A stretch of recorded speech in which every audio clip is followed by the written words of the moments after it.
Weekend എപ്പിസോഡിന് വേണ്ടി കാത്തിരിക്കുന്ന എല്ലാവർക്കും വളരെയധികം പ്രതീക്ഷ തരുന്ന ഒന്നായിരുന്നില്ല ഇന്നലത്തെ എപ്പിസോഡ്. കാരണം പ്രമോ വഴി അല്ലെങ്കിൽ അതിന് മുമ്പ് ശനിയാഴ്ചത്തെ ലാലേട്ടന്റെ കുറെ പ്രോമിസസ് വഴി എല്ലാവരും ഒരുപാട് എന്തൊക്കെയോ പ്രതീക്ഷിച്ചിരുന്നുവെങ്കിലും അത്രത്തോളം അങ്ങോട്ട് പ്രേക്ഷകരെ സാറ്റിസ്ഫൈ ചെയ്യാൻ പറ്റിയിട്ടില്ല. എങ്കിലും നല്ലൊരു എപ്പിസോഡ് തന്നെയായിരുന്നു. വിഷു സ്പെഷ്യൽ എപ്പിസോഡായിരുന്നു. നല്ല കുറച്ച് ആക്ടിവിറ്റീസും കാര്യങ്ങളും ഉണ്ടായിരുന്നു. നല്ല കുറച്ച് പെർഫോമൻസസ് ഉണ്ടായിരുന്നു. എന്റർടൈൻ ചെയ്യാനുള്ള ഒരു ചാൻസ് ഉണ്ടായിരുന്നു. അതിനൊക്കെ ഉപരി അവിടെ ഹൈലൈറ്റ് ചെയ്യപ്പെട്ട ഒരു കാര്യം എന്ന് പറയുന്നത് ജാസ്മിന്റെയും ഗബ്രിയുടെയും ഒരു ഇഷ്യൂ ആണ്. അതുമായിട്ട് ബന്ധപ്പെട്ടിട്ടുള്ള വീട്ടിലുള്ള ആളുകളുടെ ഒരു അനാലിസിസും കാര്യങ്ങളും ഫീഡ്ബാക്കും ഒക്കെ സഹിതമാണ് ഇന്നലെ ആ കാര്യം സംസാരിച്ചിട്ടുള്ളത്. ലാലേട്ടൻ വന്നിട്ട് അവിടെ പറഞ്ഞത് എന്താണെന്ന് വെച്ചാൽ, പ്രേക്ഷകർക്ക് വല്ലാതെ കൺഫ്യൂസിങ് ആവുന്നു.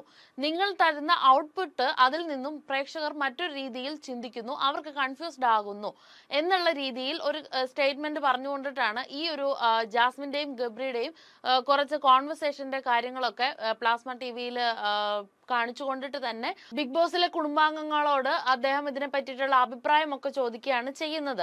അപ്പൊ ആ ഒരു സമയത്ത് എല്ലാവരും പറയുന്നത് ഇവർ തമ്മിൽ എന്താണെന്നുള്ളത് ഡിഫൈൻഡ് ആയിട്ടില്ല, മനസ്സിലാവുന്നില്ല, ഗെയിം കളിക്കുകയാണ്, ആക്ട് ചെയ്യുകയാണ് എന്നൊക്കെയുള്ള കുറെ സ്റ്റേറ്റ്മെന്റ്സും കാര്യങ്ങളും പറയുന്നുണ്ട്. പക്ഷെ ആ ഒരു സമയത്തും റസ്മിൻ, അതായത് ജാസ്മിന്റെയും ഗബ്രിയുടെയും ഇടയിൽ ഇവരുടെ മൂന്നാമതൊരാളായിട്ടോ അല്ലെങ്കിൽ ഇവർക്ക് രണ്ടുപേർക്കും തമ്മിൽ കണക്ട് ചെയ്യുന്ന ഒരു മ്യൂച്വൽ ഫ്രണ്ട് ആയിട്ടോ നല്ലൊരു ഗുഡ് ഫ്രണ്ട് ആയിട്ടോ ഇവർ കാണുന്ന റസ്മിൻ പറഞ്ഞത്, ഒരിക്കലും ഒരു ഗെയിം സ്ട്രാറ്റജി ആയിട്ട് എനിക്ക് ഫീൽ ചെയ്തിട്ടില്ല, പക്ഷെ രണ്ടുപേരും കൺഫ്യൂസ്ഡ് ആണ്. ജാസ്മിൻ കുറച്ചുകൂടെ അവളുടെ ഒരു സ്റ്റേറ്റ്മെന്റിൽ ഉറച്ചു നിൽക്കുന്നുണ്ട്, പക്ഷെ ഗബ്രി കുറച്ചും കൂടെ കൺഫ്യൂസ്ഡ് ആണ് എന്നുള്ള രീതിയിലുള്ള കാര്യങ്ങളൊക്കെ സംസാരിക്കുന്നുണ്ട്. ഇത് ലാലേട്ടൻ അതിൽ നിന്ന് പറയുന്ന ഒരു കാര്യം എന്താണെന്ന് വെച്ചാൽ, ഇതിൽ ഒരാൾ മാത്രം സഫർ ചെയ്യുക എന്ന് പറയുന്നത് കുറച്ച് കഷ്ടമുള്ള കാര്യമാണ്. അതുകൊണ്ടിട്ട് തന്നെ അതിനുള്ള ഒരു ചാൻസ് ആണ് ഇത് എന്നുള്ള കാര്യം ലാലേട്ടൻ പറയുന്നുണ്ട്. അതിൽ നിന്ന് തന്നെ വ്യക്തമാകുന്നത് എന്താണെന്നാൽ, കഴിഞ്ഞ ദിവസം ജാസ്മിൻ ബിഗ് ബോസുമായിട്ട് ഒരു മണിക്കൂറത്തോളം അപ്പുറമുള്ള ഒരു കോൺവെർസേഷൻ നടക്കുകയുണ്ടായി. കൺവെൻഷൻ റൂമിൽ പോവുകയും ബാക്കിയുള്ളവരൊക്കെ വിഷുവിന്റെ പെർഫോമൻസ് ഒക്കെ ആയിട്ട് ബന്ധപ്പെട്ടിട്ട് പ്രാക്ടീസും കാര്യങ്ങളൊക്കെ ചെയ്യുന്ന സമയത്ത് കൺവെൻഷൻ റൂമിൽ പോയിരുന്ന 1 മണിക്കൂറിനടുത്തോളം ജാസ്മിൻ കരയുകയും ബിഗ് ബോസിനോട് കുറെ കാര്യങ്ങളൊക്കെ സംസാരിക്കുകയും ചെയ്യുന്നുണ്ട്. ആ ഒരു സമയത്ത് ജാസ്മിൻ ക്വിറ്റ് ചെയ്യുകയാണ് എന്ന് ഉറപ്പിച്ച് ഒരു 100 തവണയെങ്കിലും പറഞ്ഞിട്ടുണ്ടാവണം. എനിക്ക് പറ്റുന്നില്ല, എനിക്കിത് കണ്ടിന്യൂ ചെയ്യാൻ പറ്റുന്നില്ല, എനിക്ക് തുറന്ന് സംസാരിക്കാൻ പറ്റുന്നില്ല, കരയാൻ പറ്റുന്നില്ല, എൻ്റെ ഇമോഷൻസ് ഒന്നും എനിക്ക് പുറത്ത് കാണിക്കാൻ പറ്റുന്നില്ല എന്നുള്ളത് കൊണ്ടിട്ടും, കുറെ സഫർ ചെയ്യേണ്ടി വരുന്നു, ഒറ്റപ്പെടേണ്ടി വരുന്നു എന്നുള്ളത് കൊണ്ടിട്ടും എനിക്ക് വീട്ടിൽ നിന്ന് പോകാൻ പറ്റില്ല എന്ന് പറയുന്ന ഒരു സിറ്റുവേഷൻ ഉണ്ടായി. ഈ ഒരു സിറ്റുവേഷനെ മറയ്ക്കാനും അല്ലെങ്കിൽ ജാസ്മിന്റെ ആ ഒരു തീരുമാനത്തിൽ ജാസ്മിന് കുഴപ്പമൊന്നുമില്ല, ഒരു പ്രശ്നവും ഇല്ല, ജാസ്മിൻ പക്ക ഓക്കെ ആണ് എന്നുള്ളത് ജാസ്മിനെ ബോധ്യപ്പെടുത്താനും വേണ്ടിയിട്ട് മാത്രം ബിഗ് ബോസും ലാലേട്ടനും കൂടി കളിച്ച ഒരു നാടകമായിട്ട് അതിനെ ഫ്രെയിം ചെയ്യേണ്ടി വരും. കാരണം ഇതിനെ സംബന്ധിച്ച് ജാസ്മിനെ അലക്കി വെളുപ്പിക്കാനുള്ള ഒരു ചാൻസ് അവിടെ ഇട്ട് കൊടുക്കുകയാണ്.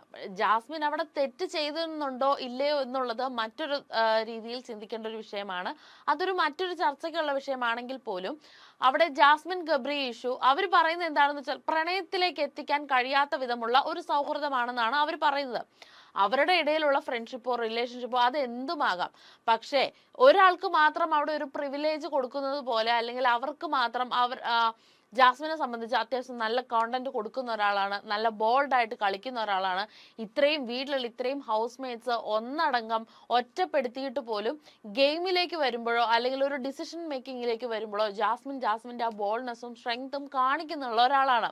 എത്രത്തോളം കരഞ്ഞു കൂവി അവിടെ കിടന്നാലും ജാസ്മിൻ നല്ല രീതിയിൽ ഒരു കണ്ടന്റ് കൊടുക്കുന്ന ഒരാൾ തന്നെയാണ്. അതുകൊണ്ടിട്ട് തന്നെ ബിഗ് ബോസിനെ സംബന്ധിച്ച് ജാസ്മിനെ ആ വീട്ടിൽ നിന്ന് പുറത്താക്കാൻ ബിഗ് ബോസിന് പറ്റില്ല. അപ്പൊ പ്രേക്ഷകരുടെ ഭാഗത്തുനിന്ന് ഇത്രയും അധികം നെഗറ്റീവ് ജാസ്മിന് വരുന്ന ഒരു സമയത്ത് അതിനെ മറയ്ക്കുക എന്നുള്ളത് ബിഗ് ബോസിന്റെ ഒരു കടമയായിട്ടാണ് അവർ കാണുന്നത്. കാരണം അവർക്ക് കോണ്ടന്റ് കൊടുക്കുന്ന ആളാണ് ജാസ്മിൻ. അപ്പൊ ഈ ഒരു അവസരത്തിൽ ജാസ്മിനും ഗബ്രിയും തമ്മിലുള്ള ആ റിലേഷൻഷിപ്പിനെ പറ്റിയിട്ടും ജാസ്മിൻ അത് സഫർ ചെയ്യാതിരിക്കാൻ വേണ്ടിയിട്ടും ജാസ്മിന്റെ ഉള്ളിൽ തന്നെ ഉണ്ടായിരിക്കുന്ന ഒരു ഇൻസെക്യൂരിറ്റീസ് മാറാൻ വേണ്ടിയിട്ടും അങ്ങനെ ഒരു ചാൻസ് ബിഗ് ബോസ് കൊടുക്കുക എന്ന് പറയുന്നത് ഒരു പ്രിവിലേജ് തന്നെയാണ്.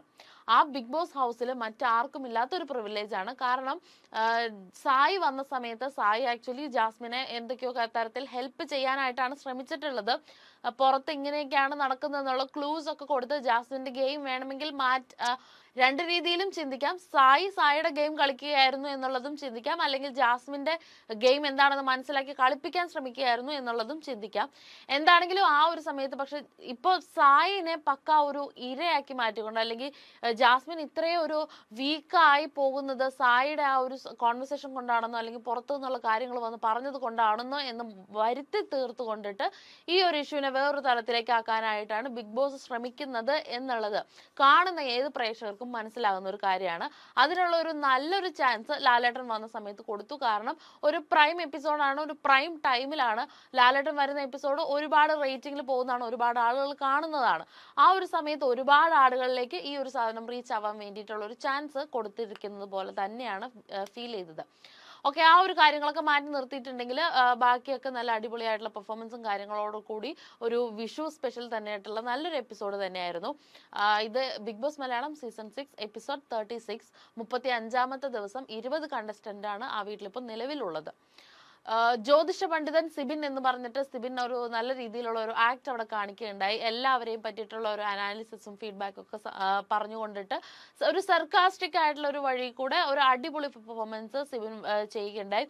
ആക്ച്വലി സിബിൻ എന്ന് പറയുന്ന ഒരു വൈൽഡ് കാർഡ് എൻട്രി വരുമ്പോൾ സിബിൻ അവിടെ കുറച്ച് കൊത്തിത്തിരിപ്പുകളും കാര്യങ്ങളും ഒക്കെ ഉണ്ടാക്കുന്നുണ്ടെങ്കിൽ പോലും നല്ലൊരു എന്റർടൈനറാണ് സിബിൻ. എല്ലാ കാര്യങ്ങളിലും എടുത്തു പിടിച്ചു എന്ന് പറഞ്ഞിട്ട് ഒരു വഴക്കുണ്ടാക്കുക എന്നുള്ളതിനപ്പുറം അതിൽ കുറച്ച് ഫൺ മൊമെന്റ്സ് കൊണ്ടുവരും, കൗണ്ടർ അടിക്കുകയൊക്കെ ചെയ്തുകൊണ്ട് ഒരു എന്റർടൈൻമെന്റ് ഇപ്പോൾ ഈ കഴിഞ്ഞ ഒരാഴ്ച പ്രേക്ഷകർക്ക് സിബിൻ തന്നിട്ടുണ്ട്.